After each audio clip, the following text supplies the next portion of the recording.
आज आम जाना गोल्ड परसेंटेज रो प्यूरिटी। आजिकल आप देखिए गोल्ड रहा आमर 61 स्टोन रहा नाइट्रिक एसिड आम चेक करके आम खाली जाना सुना कि सुना नह किंतु परसेंटेज जाना केमती देखु एटा 61 स्टोन रे मु आनिले सुना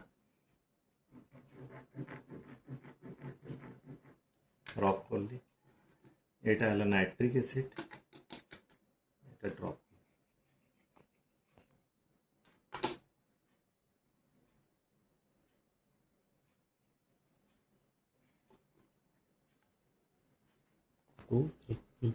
एथिरे देखो एटा केमिकल रिएक्ट है कि जेहेतु किछि परिमाण रो गोल्ड अछि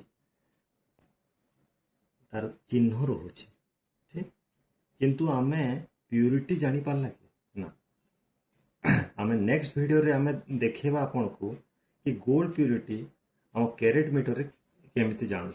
थैंक यू।